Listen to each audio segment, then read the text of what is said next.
Olá, essa aula sobre hipertensão, na verdade, é sobre alguns conceitos básicos para os alunos do terceiro ano, da Interação 3, saberem para poder lidar com os pacientes a partir de agora, porque seja na visita domiciliar, seja na consulta ambulatorial, hipertensão é o básico do básico do básico, né?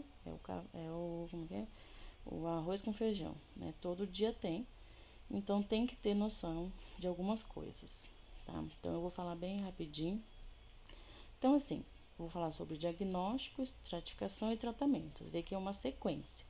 Então não é diagnóstico e tratamento, é diagnóstico e estratificação de risco. Isso é muito importante porque é o risco que vai definir como vai ser esse tratamento, as metas e tudo mais, tá?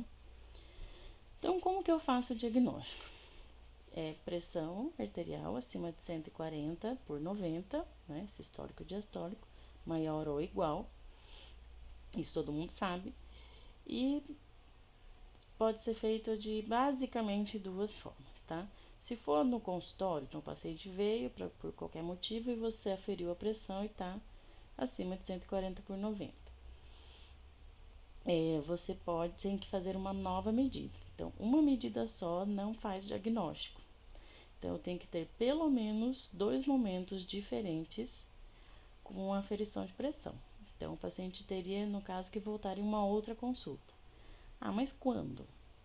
Então, não existe um tempo pré-estabelecido. Na verdade, existia na sexta diretriz de hipertensão, existia um prazo, né, dependendo do estágio, porque existem 3 estágios, né, da hipertensão, 1, 2 e 3.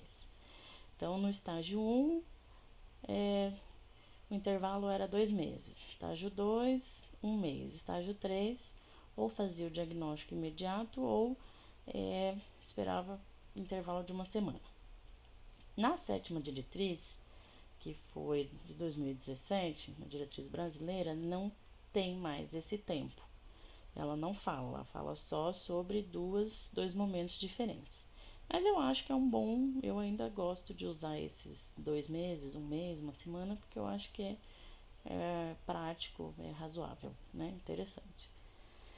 Isso se for no consultório.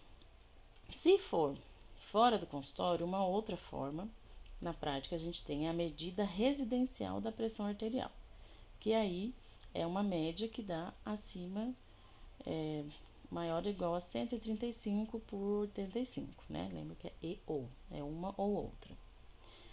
Como que seria essa medida residencial? A medida residencial, a gente chama ela erradamente, né, de mapa. Ah, vamos fazer um mapa, medir a pressão em casa. Não, mapa eu vou falar é outra coisa, né? Então, a medida residencial é o paciente fazer essas aferições em casa e, né, no dia a dia, e aí trazer pra gente ver como é que se comportou a pressão. Então, pode ser de duas formas.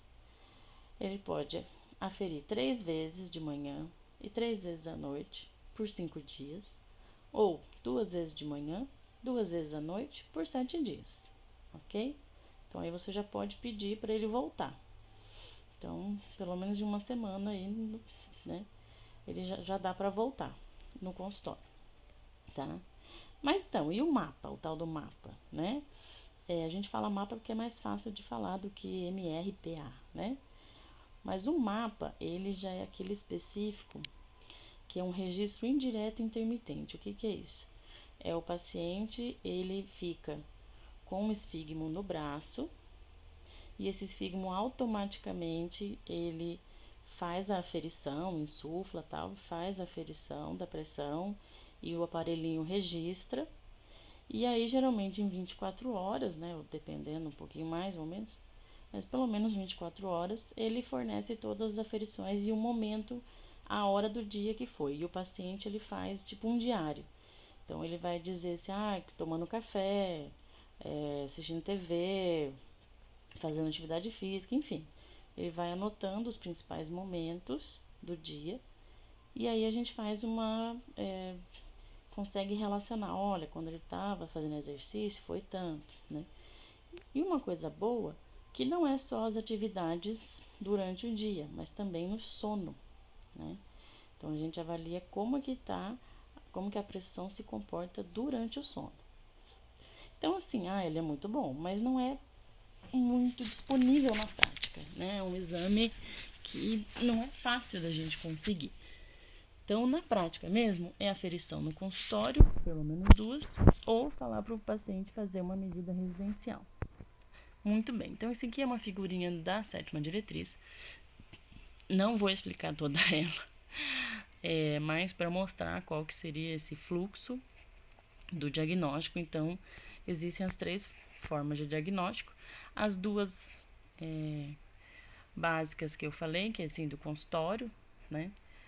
Que seria esse diagnóstico de hipertensão, né? Se considerar o MRPA, que é esse fluxo mais à direita. Se eu usar um mapa, também posso fazer, que seria o fluxo do meio, tá?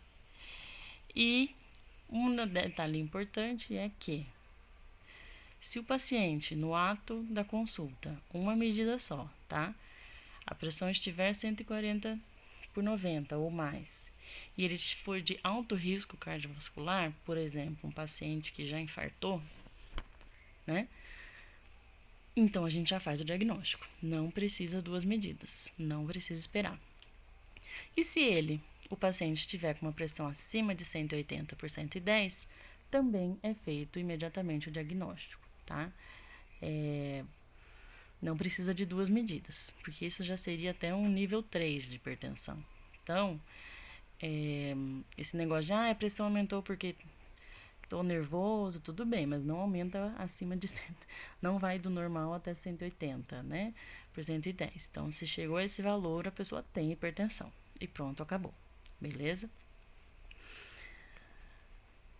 Muito bem, fiz o diagnóstico. Agora nós vamos estratificar o nosso paciente. Por quê? Porque o tratamento vai depender dessa estratificação, ok? Né, a condução, né, quem vai tratar são os especialistas, é a atenção básica, né, e daí? É através dessa estratificação. Essa estratificação, ela é um pouco complexa, porque elas são vários itens que tem que saber. Então, minha sugestão é ter esses itens a tiracolo, né, digamos assim, ter no celular ou uma colinha em algum lugar na hora de atender, para poder acessar, certo? Esses dados. Então não é para decorar, né? Mas só para constar. Olha só.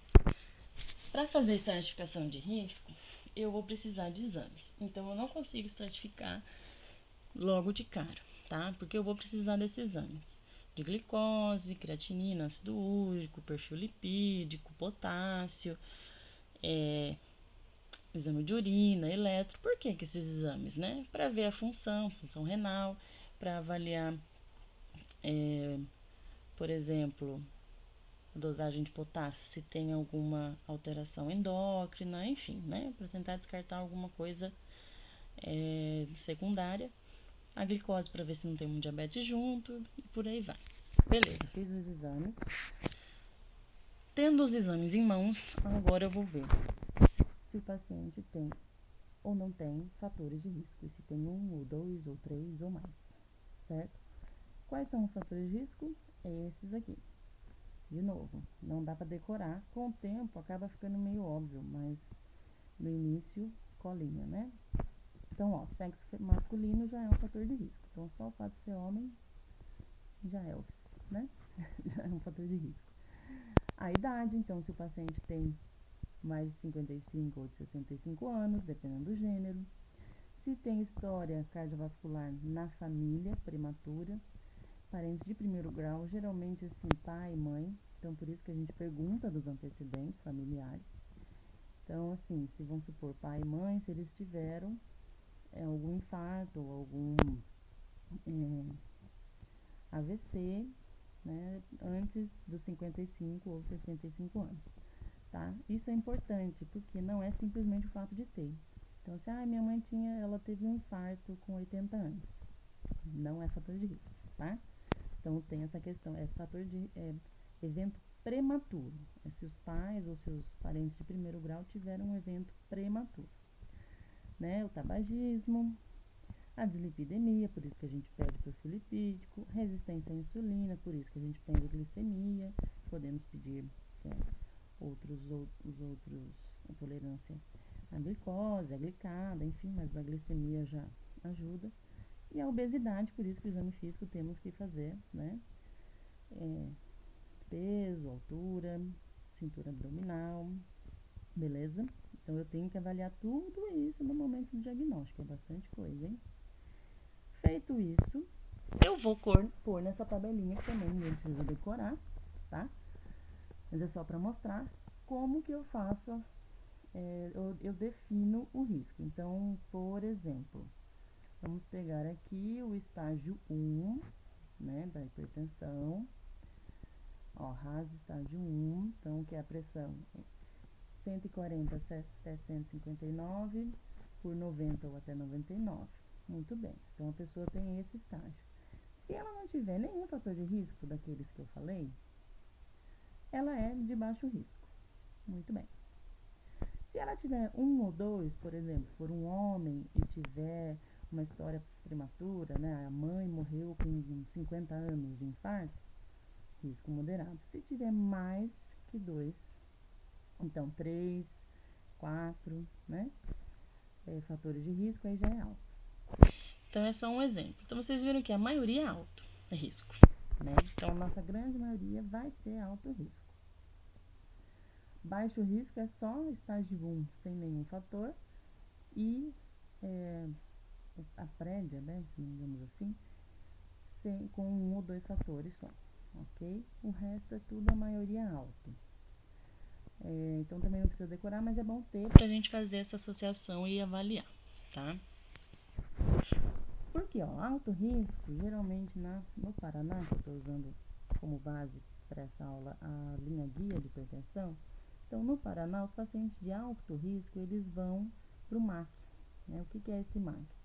É um local onde tem especialistas, então tem endócrino, tem cardiologista e tem outros profissionais que vão atuar nessas doenças crônicas mais graves, né? Então, é o modelo de atenção a doenças crônicas, é o famoso MAC. Pacientes de baixo e médio risco, somente na UBS. Lembrando que nós podemos lançar mão, mesmo sendo baixo ou moderado risco, nós devemos até lançar mão dos profissionais do NASF, tá? Então, o paciente, na prática a gente não vê muito isso, né? Enfim, não sei porquê, acho que a fila, sei lá. Mas os pacientes, eles, mesmo baixo ou moderado risco, eles merecem nutricionista, né? Merecem apoio psicológico, enfim, não precisa, então, que é o NASF que a gente tem.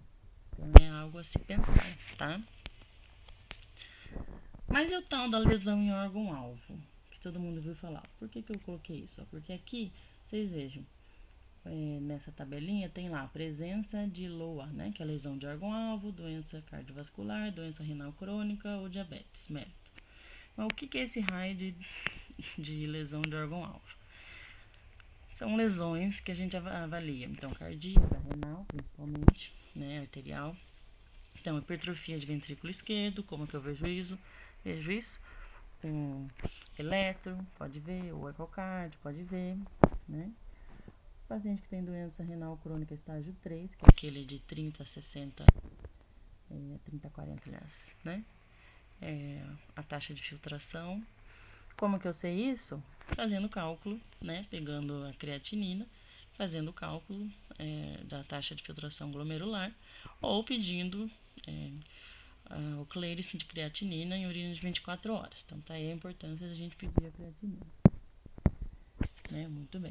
Se o paciente tem microalbuminúria, que é entre 30 e 300, lembrando que miligramas, né, de proteína em 24 horas, então é na urina de 24 horas.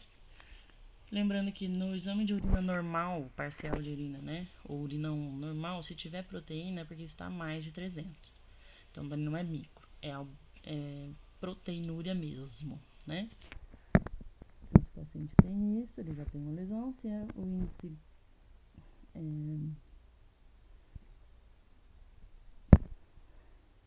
tornozelo braquial. Nossa, me deu um tilt cerebral agora, mas tudo bem. Mark 09, né? Aqui, se tiver espessura médio intimal da carótida acima de 0,9 milímetros, ou se tiver uma placa, né, em artéria carótida, ou tiver uma velocidade de onda de pulso carótico femoral acima de 10. Na verdade, assim, gente, esses dois é óbvio, né, que a gente não faz em todo paciente, tá? Então, não é obrigatório. Mas, se por um acaso um paciente vem em consulta e algum outro médico, não sei, em algum momento, pedir um exame desse, beleza, a gente avalia, já sabe. Mas a gente não vai pesquisar isso em todo mundo, tá? A gente não vai pedir eco Doppler de carótida para todo mundo, então, só para deixar bem claro, né? Os exames aqueles básicos, então, com eletro, com exame de urina, a gente já consegue ter bastante, a dosagem de creatinina, a gente já consegue ter bastante subsídio, ok? Mas para constar. E evento cardio cérebrovascular prévio, né? Que se a pessoa tem, o paciente tem, ele já é alto risco também, automaticamente. Então, quais seriam esses eventos que o paciente pode ter tido? AVC, hemorrágico ou isquêmico, ataque transitório, que é tipo um AVC, mas que dura menos de 24 horas e volta tudo. Um infarto, uma angina, seja estável ou instável. O paciente que já fez alguma revascularização do miocárdio. Paciente que tem insuficiência cardíaca congestiva. Paciente que tem alguma doença arterial periférica, né, sintomática de membros inferiores, então já teve alguma necrose. Tem diminuição tem dor, diminuição de pulso, né? Extremidades frias.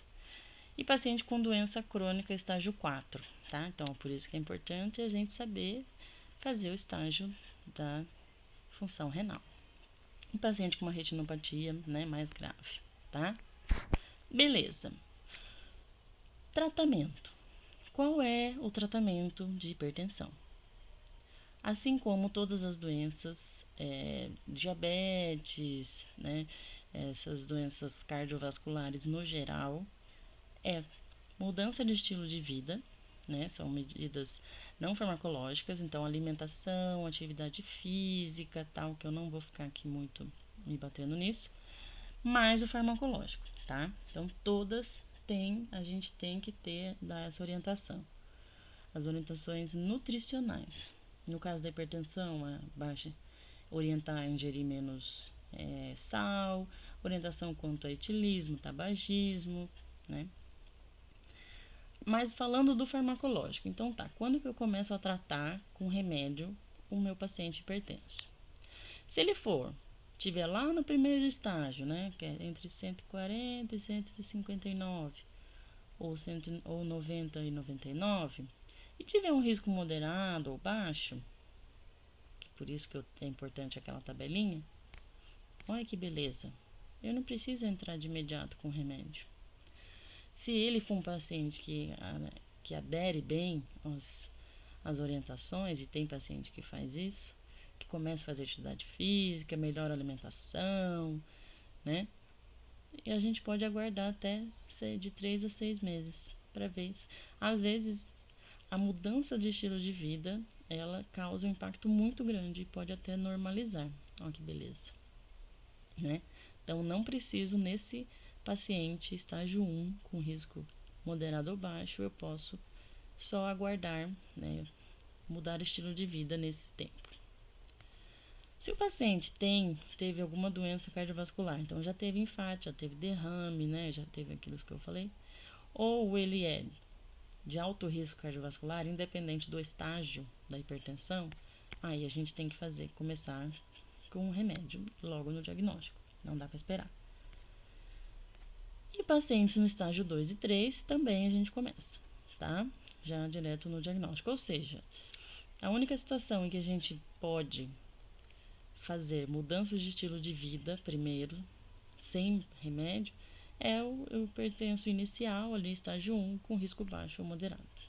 O resto tudo no diagnóstico já faz, tá? As medicações, nós temos basicamente essas classes 5 classes, né? Os diuréticos, os inibidores adrenérgicos, vasodilatadores, antagonista do sistema angiotensina e bloqueadores de canal de cálcio. Eu vou só citar, tá? Não vou ficar explicando todos esses remédios. Então é para todo mundo ler, né, um pouco, entender um pouco o que cada um faz, qual que é o mecanismo de ação, os eventos adversos, as contraindicações, né? Então, mas aqui então só para quem nunca viu, né, fazer essa associação rápida. Então, diurético, quem são os nossos diuréticos, né? A hidroclorotiazida, espironolactona e furosemida. O mais comum que nós iremos ver na atenção básica é a hidroclorotiazida, tá? A furosemida, ela é usada muito em hospital, principalmente EV, né? Para casos de edemas, enfim. E em alguns pacientes com insuficiência cardíaca, então são para casos mais graves. A gente não começa com a furosemida, tá? E a espironolactona, geralmente, ela é junto com a furosemida, porque a furosemida é um espoliador de potássio e a espironolactona é um poupador de potássio, então para poder balancear a questão do potássio. Mas a gente, na prática, é mais a hidroclorotiazida. Bloqueador de canal de cálcio, então nós temos o anodipino e verapamil. O mais comum é o anodipino que a gente usa. Alfa-agonista de ação central, que é a metildopa. Metildopa, ele é um remédio que vocês vão ver que só existe um tipo de pessoa, paciente, que usa na prática, que é a gestante, tá? Então, em pacientes normais, a gente não usa, não tem muita eficácia, tá? Metildopa. Mas nem em casos de hipertensão gestacional, aí a gente usa metildopa, tá? Porque daí tem contraindicações para os outros remédios, por causa da gestação. Então, é só na gestação mesmo. E os bloqueadores, né? Tem os beta-bloqueadores e os alfa-bloqueadores. Então, nós temos, são todos os LOLs, ó. Metoprolol, atenolol, propanolol, carvedilol, né? Esses são os mais usados. Aqui não está dizendo, mas tem de primeira, tem de terceira linha, né? Por exemplo, o carvedilol, ele é muito bom, porque ele é um beta-bloqueador de terceira geração, não é terceira linha, terceira geração. Então, ele é mais seguro, tem menos efeitos colaterais, então a gente usa bastante ele. E o atenolol utilizava-se muito antes, mas ele tem um efeito, a gente usa mais ele para arritmia mesmo, porque ele tem um efeito ruim na diabetes, tá? Porque ele é de primeira geração, então ele piora a diabetes. Então, como o paciente geralmente tem os dois, né, hipertensão e diabetes, então não é muito comum mais, mas vocês vão ver que muitos pacientes ainda usam. O propranolol, o efeito dele não é assim, nossa, baixou muito a minha pressão, que beleza. Então a gente não usa muito ele como primeira opção para hipertensão. Ele é muito mais usado para tremor essencial, para prevenção de enxaqueca, né, profilaxia, do que propriamente antihipertensivo mesmo. Então, os mais usados é o atenolol e o carvedilol. Bem, os BRA, né, que é o bloqueador de receptor de angiotensina, que é a losartana. Tem a valsartana, tudo, mas no SUS a gente não tem. Então, a gente tem a losartana, tá? Que é, então, o famoso da classe dos BRA, que a gente chama. Os vasodilatadores diretos, então, assim, a hidralazina também não é usada muito comumente, tá? Vai ser raro ver hidralazina. Geralmente usa mais em paciente negro, mas não é um dos mais... A gente pode usar direto, de cara? Pode, mas na prática não é muito usado. E os IECA, né, que são os inibidores da enzima conversora de angiotensina, que são os PRIO, né, captopril, enalapril. Então, antigamente o captopril se usava muito no tratamento crônico. Hoje em dia está meio que caindo, porque o captopril ele tem uma ação curta, então você tem que usar de 8 em 8, de 6 em 6, então o paciente acaba tomando vários para poder controlar. ele é melhor para situações assim de uma crise hipertensiva que você quer abaixar em algumas horas, então ele tem esse efeito, tá? Mas não é mais usado tanto no, no dia a dia, no tratamento crônico. Ele causa muita tosse também, todos os IECAs podem causar tosse, mas ele causa mais. A gente usa mais o enalapril, né? O enalapril. Então, assim, lembrando, associação, a gente pode fazer várias associações. Só não dá para associar 2 diuréticos ou 2 Umbra e um IECA, né? Que não tem sentido utilizar tudo no mesmo mecanismo. Então, olha só. Olha um fluxograma básico. Então, fiz o diagnóstico de hipertensão. Beleza. Se o paciente for estágio 1, com risco baixo ou moderado, seria mudança de estilo de vida, essa sigla TNM, terapia não medicamentosa, tá? Então, é a terapia não medicamentosa. Posso começar com uma monoterapia, até posso, mas eu posso ficar de 3 a 6 meses só tentando, né, essa terapia não medicamentosa. E aí, não deu certo, vamos supor, a gente começa com medicamento. Qual? Qualquer um daquelas classes. Apesar de que os beta-bloqueadores não estão sendo muito mais usados assim como primeira escolha, tá? Então, só para casos específicos, pacientes que têm alguma arritmia, enfim. Mas eu posso começar. Pode ser um diurético? Pode. Pode ser um IECA? Pode. Pode ser um bloqueador de canal de Castro? Pode. Pode ser um BRA? Pode. Né? Tudo pode. Não existe uma... Vai depender muito de cada paciente ou da experiência mesmo do médico, né? Não, eu tô acostumada a mais dar enalapril, né? Por exemplo. Então, não tem muito certo e o errado, né? Não atingiu as metas, ou tem algum efeito colateral, né? Por exemplo, tosse. Aí o que eu posso fazer? Ou eu aumento a dose, né? Não atingiu a meta.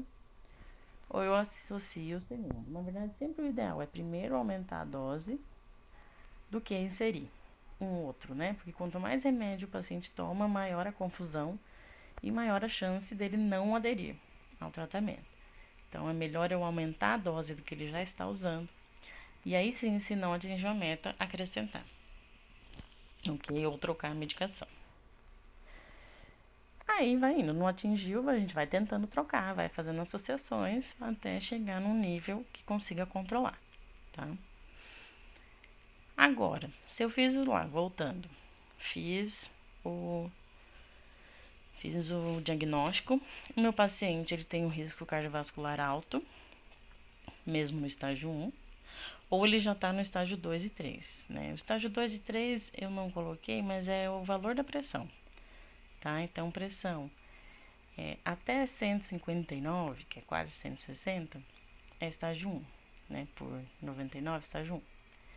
Estágio 2 é quando a sistólica tá de 160 até 179, né? Ou de 100 até 109, tá? E o estágio 3 é quando está a sistólica acima de 100, né? Maior ou igual a 180, ou a diastólica maior ou igual a 110, beleza? Então tá, é de alto risco ou é um estágio mais avançado? Mudanças de estilo de vida, né? Terapia não medicamentosa, mais combinações. Então, geralmente, se você pega um paciente que tá com uma pressão acima de 180, né? Vamos supor, não adianta dar um remédio só. Geralmente já tem que fazer associação, tá? De 2 fármacos. Geralmente é um diurético e um BRA ou um IECA, né? Mas assim, as associações são várias, exceto aqueles medicamentos que atuam no mesmo mecanismo, né? Tirando isso, o resto a gente pode fazer. E aí a gente vai vendo as metas, né? Não atingiu as metas, vamos aumentando a dose, associa um terceiro e assim vai. E só para fechar, vai ser muito comum às vezes vocês vão visitar um paciente que ele vai estar com uma pressão assim, nossa, tá 200. né, que eles sentem, meu Deus, que é isso, uma crise hipertensiva, calma, calma, né? Crises hipertensivas, elas podem ser de 3 tipos, basicamente. Pode ser uma emergência hipertensiva, né, onde você tem uma lesão aguda, né, de órgãos alvo, com risco de morte. Então, por exemplo, tem uma encefalopatia, ou o paciente está infartando, está tendo um AVC, né, está com alteração do nível de consciência, enfim, né. Então, isso é uma emergência hipertensiva e tem que ser feita a redução da PA a nível hospitalar, né, não dá para ficar na UBS, então tem que ir para um pronto atendimento.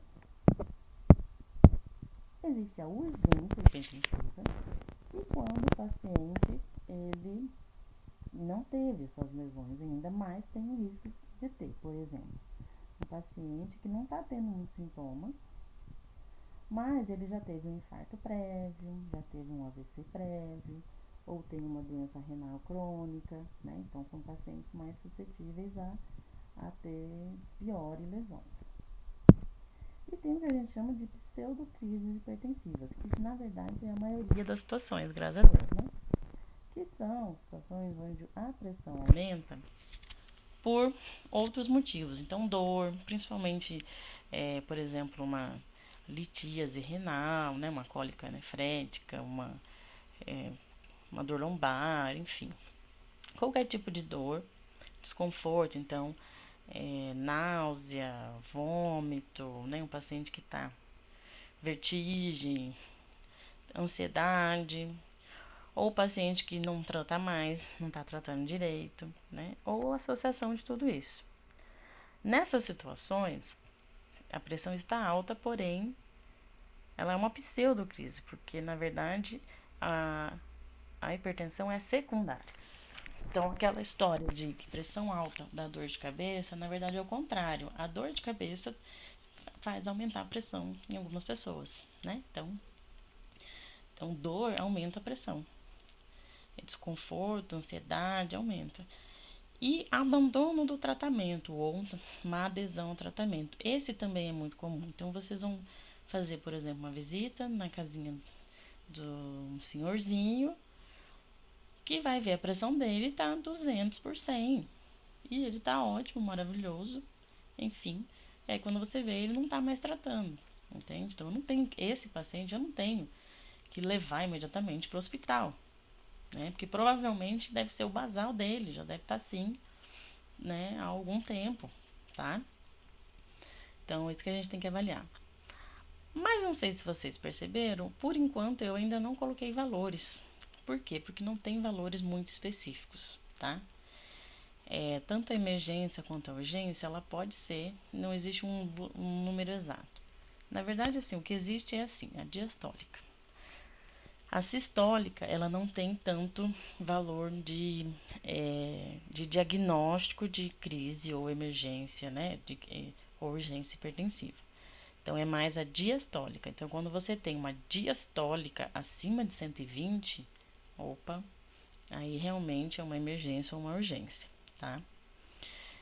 Por quê? Porque a sistólica, antigamente era assim, acima de 180, né? Mas tem paciente que 150 ele já tá numa urgência hipertensiva, entendeu? Então, é muito individualizado. Então, é mais história, sintomas e valor da diastólica, que vão dizer se é uma emergência ou uma urgência ou uma pseudocrise, ok? Bem, é isso. Eu usei a linha guia, né, do Paraná, de 2018, então super atualizado. Tá disponível na internet, é só digitar que vai aparecer. Então, esses itens são básicos da gente saber, tá? Os exames que pede, geralmente são anuais, né? Aqueles exames, né? Função renal, exame de sangue, exame de urina, eletro.